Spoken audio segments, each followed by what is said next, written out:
بسم اللہ الرحمن الرحیم۔ السلام علیکم، میں ہوں محمد امین اور 9th کلاس کا آج کا ہمارا جو سبق ہے وہ ہے مرزا غالب کے ادات و خصائل اور اس کا لیکچر نمبر 1۔ تو جناب، لیکچر شروع کرنے سے پہلے ہم مصنف کا جو ہے مختصر تعارف جو ہے وہ آپ کے سامنے بیان کرتے ہیں۔ اس سبق کے مصنف جو ہیں وہ ہیں مولانا الطاف حسین حالی، جو کہ 1837 میں پیدا ہوئے، 1914 میں وفات پائی۔ یہ اہم ایم سی کیوز ہیں، ان کو جو ہے وہ ساتھ ساتھ انڈرلائن کیا جائے۔ آئیے جی، آغاز کرتے ہیں مزید مصنف کے بارے میں کہ الطاف حسین حالی پانی پت میں پیدا ہوئے، انڈرلائن۔ ان کے اجداد غیاث الدین بلبن کے زمانے میں ہندوستان آئے، 9 برس کے تھے کہ والد کا انتقال ہو گیا۔ بھائیوں نے پرورش کی، تعلیم کی تکمیل دہلی کے عالموں کی صحبت میں ہوئی۔ غالب اور شفتہ کی صحبت سے بطور خاص فیض یاب ہوئے۔ سر سید سے بھی تعلق خاطر قائم ہوا۔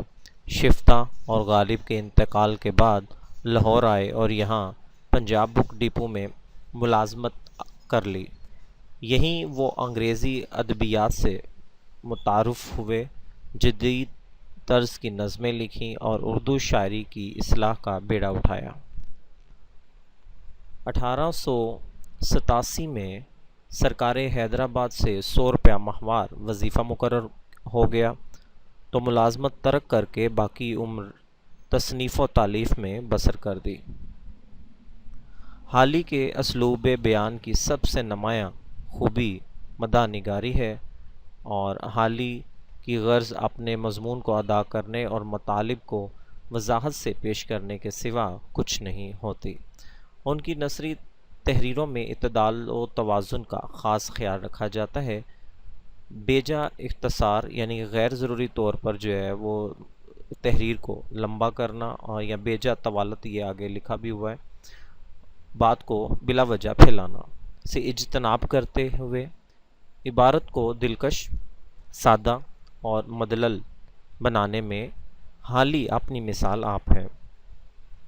وہ ہر بات کو سنجیدگی اور عقلیت کے ترازو میں تولتے ہیں اور تخیل اور جذبات سے دور رہتے ہوئے اپنے خیالات اور حقائق کو قاری تک پہنچانے کی کوشش کرتے ہیں۔ یہی وجہ ہے کہ رشید احمد صدیقی نے حالی کی نثری اسلوب کو اردو نثر کا معیاری اسلوب قرار دیا ہے۔ وہ سوہان نگار، مضمون نگار اور نقاد ہیں۔ بیک وقت جو ہے وہ لوگوں کی زندگیوں کے بارے میں بھی انہوں نے لکھا، مضامین بھی لکھے اور تنقید بھی کی، نقاد بھی رہے۔ سر سید کے قریبی اور بااعتماد ساتھیوں میں سے تھے۔ ان کی مشہور کتابوں میں حیات جاوید، یادگار غالب، جہاں سے آج جو سبق ہمارے لیکچر کے اندر ہے اسی کتاب میں سے لیا گیا ہے، حیات سعدی، مقدمہ شعر و شاعری اور مد و جزر اسلام۔ آخر الذکر یعنی کہ جس کا ذکر ابھی کیا گیا، مد و جزر اسلام کتاب مسدس حالی کے نام سے بھی بے حد مقبول ہے۔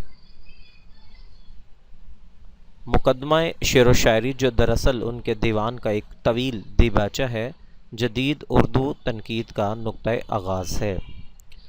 تو جناب، یہ تھا مصنف کا تعارف اور ہمارا آج کا یہ لیکچر 9th کلاس کے لیے، اور سبق جو ہے وہ ہے مرزا غالب کے اعداد و خصائل۔ ابھی تک اگر آپ نے اس چینل کو سبسکرائب نہیں کیا تو سبسکرائب کیجئے، اور تاکہ مزید لیکچر جو ہے وہ آپ تک پہنچتے جائیں۔ یہ بتاتا چلوں کہ میرے اس چینل کے اوپر جو ہے وہ پنجاب کے تمام تعلیمی بورڈز کے متعلقہ اردو کا سلیبس جو ہے وہ موجود ہے، جس میں کلاس 9، 10، فرسٹ ایئر اور سیکنڈ ایئر شامل ہے۔ جی، سبق کا آغاز کرتے ہیں۔ مرزا غالب کے اعداد و خصائل۔ مرزا غالب کے اخلاق نہایت وسیع تھے۔ وہ ہر شخص سے جو ان سے ملنے جاتا بہت کشادہ پیشانی سے ملتے تھے، یعنی کہ بہت ہی اچھے انداز سے ان سے ملاقات کرتے تھے۔ وہ جو شخص ایک دفعہ ان سے ملتا، اسے ہمیشہ ملنے کا اشتیاق شوق رہتا۔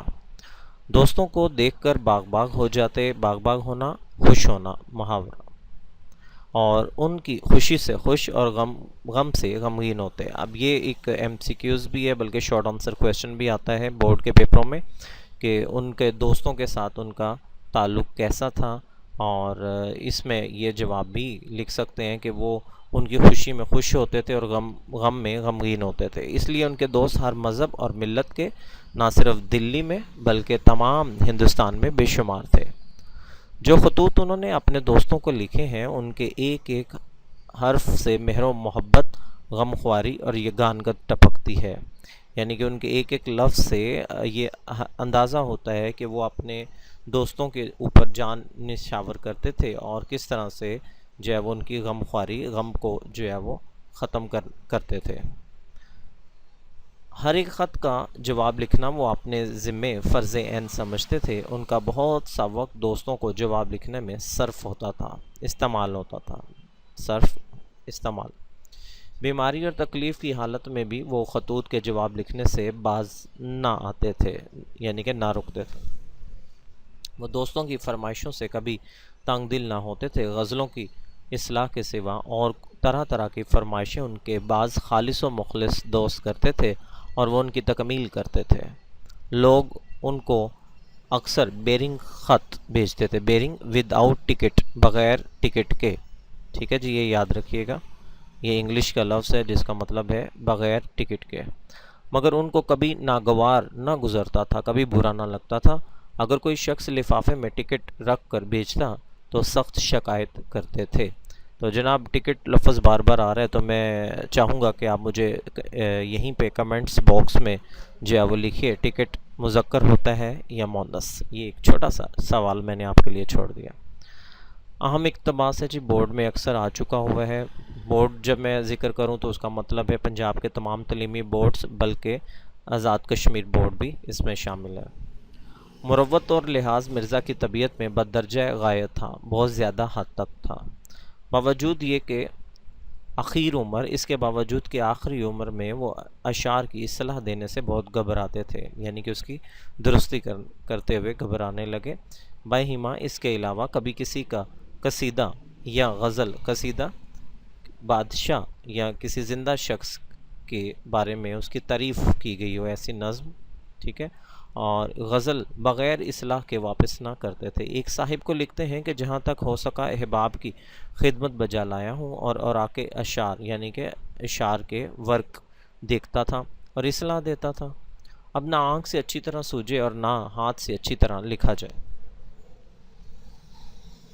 اس اقتباس میں ابھی تک جو ہم نے جو سبق پڑھا، اس میں مرزا غالب کا تعلق ان کے دوستوں کے ساتھ کیسا رہا، ان کے دوست جو ہے وہ کہاں کہاں سے تھے اور ان کے ساتھ ان کا برتاؤ کیسا تھا. اس کے علاوہ جو ہے وہ خطوط کا ذکر کیا گیا اور اس کے علاوہ جو شاعری تھی اس کی اصلاح کے بارے میں بتایا گیا. اب اگلے پیراگراف کے اندر جو ہے وہ مرزا غالب کی آمدنی کا ذکر ہو رہا ہے اور دوسرے لوگوں کے ساتھ، معاشرے کے دوسرے افراد کے ساتھ ان کا تعلق کیسا تھا. اگرچہ مرزا کی آمدنی قلیل تھی، بہت کم تھی، مگر حوصلہ فراخ تھا، حوصلہ بہت زیادہ تھا. سائل یعنی کہ سوال کرنے والے ان کے دروازے سے خالی ہاتھ بہت کم جاتا تھا. ان کے مکان کے آگے اندھے، لنگڑے، لولے اور اپاہج مرد عورت پڑے رہتے تھے. غدر کے بعد، غدر 1857 کی جو جنگ تھی، جنگ آزادی جو تھی اس کو غدر کہتے ہیں، ان کی آمدنی کچھ اوپر 150 روپیہ، یہ اہم ایم سی کیوز ہے، انڈرلائن کیجئے گا، ماہوار ہو گئی تھی. اور کھانے پینے کا خرچ بھی کچھ لمبا چوڑا نہ تھا، مگر وہ غریبوں اور محتاجوں کی مدد اپنی بساط سے، اپنی طاقت سے زیادہ کرتے تھے، اس لیے اکثر تنگ رہتے تھے. مرزا اپنے دوستوں کے ساتھ جو گردش روزگار سے بگڑ گئے تھے، یعنی کہ حالات سے جو ہے وہ ان کے حالات خراب ہو چکے تھے 1857 کے بعد، نہایت شریفانہ طور سے سلوک کرتے تھے. دلی کے عمائد میں سے ایک صاحب، عمائد دین یعنی کہ معزز لوگ، دلی لفظ جو ہے شہر ہے اور ہمیشہ یہاں یہ یاد رکھیے گا کہ یہ مؤنث بولا جاتا ہے، میں سے ایک صاحب جو مرزا کے دلی دوست تھے. اب یہ دلی ہے اور یہ دلی یعنی کہ بیسٹ فرینڈ تھے. اور 1857 کے بعد ان کی حالت سقیم ہو گئی، بڑی پتلی ہو گئی، مطلب بری حالت ہو گئی، مفلسی آ گئی. تو ایک روز چھینٹ کا فرغل پہنے چھینٹ ایک قسم کا کپڑا، ہلکی قسم کا کپڑا، اور فرغل ایک چوغا جیسے شیروانی ہوتی ہے، ہوئے مرزا سے ملنے آئے۔ مرزا نے کبھی ان کو ملیدہ یا جاموار یعنی کہ بہت ہی اچھے قسم کے کپڑے وغیرہ چوغوں کے سوا ایسا حقیر، ایسا کمتر کپڑا پہنے ہوئے نہیں دیکھا تھا۔ چھینٹ کا فرغل ان کے بدن پر دیکھا تو دل بھر آیا، یعنی کہ افسردہ ہو گئے۔ ان سے پوچھا کہ یہ چھینٹ آپ نے کہاں سے لی؟ مجھے اس کی وضع، اس کی قسم جو ہے بہت ہی بھلی معلوم ہوتی ہے، یعنی کہ بڑے انداز سے مرزا غالب جو ہے انہیں کہہ رہے ہیں کہ مجھے تو یہ بہت اچھی لگتی ہے، آپ کا یہ کپڑا جو ہے بہت ہی اچھا ہے، معلوم ہوتی ہے، آپ مجھے بھی فرغل کی یہ چھینٹ منگوا دیں، یہ کپڑا جو ہے مجھے بھی منگوا دیں۔ تو مرزا غالب کا انداز دیکھیں کہ کس انداز میں وہ ان سے ہلکی قسم کا جو ہے کپڑا لے لیں گے اور انہیں اچھی قسم کا کپڑا جو ہے وہ گفٹ کر دیں گے۔ انہوں نے کہا کہ یہ فرغل آج ہی بن کر آیا ہے، میں نے اسی وقت آپ اس کو پہنا ہے، اگر آپ کو پسند ہے تو یہی حاضر ہے۔ مرزا نے کہا جی تو یہی چاہتا ہے کہ اسی وقت آپ سے چھین کر پہن لوں، مگر جاڑا شدت سے پڑا ہے، یعنی کہ آج سردی بہت زیادہ ہے، آپ یہاں سے مکان کیا پہن کر جائیں گے؟ پھر ادھر ادھر دیکھ کر کھونٹی سے کنڈی کے اوپر سے ایک ملیدہ، ایک اچھی قسم کا چوغا، کپڑے کا چوغا جو ہے وہ اتار کر انہیں پہنایا، اور اس خوبصورتی کے ساتھ وہ چوغا ان کی نظر کر دیا۔ اب یہ نظر دیکھیں، نون زیر رے نظر، یعنی کہ گفٹ کر دینا، ہدیہ کر دینا، ان کو دے دینا۔ تو ایک نون زوئیں رے نظر ہوتا ہے، وہ نظر کو، آنکھ کی نظر کو کہتے ہیں، ٹھیک ہے۔ تو جناب دیکھا آپ نے مرزا غالب نے اپنے دوستوں کے ساتھ کیسا برتاؤ تھا ان کا۔ تو آج کا لیکچر ہم یہیں پہ اختتام کرتے ہیں، انشاءاللہ آپ لیکچر نمبر 2 میں اس سبق کو ہم مکمل کر دیں گے، اور مجھے محمد امین کو اجازت دیجیے، انشاءاللہ آپ سے پھر ملاقات ہوگی، تب تک کے لیے اللہ حافظ۔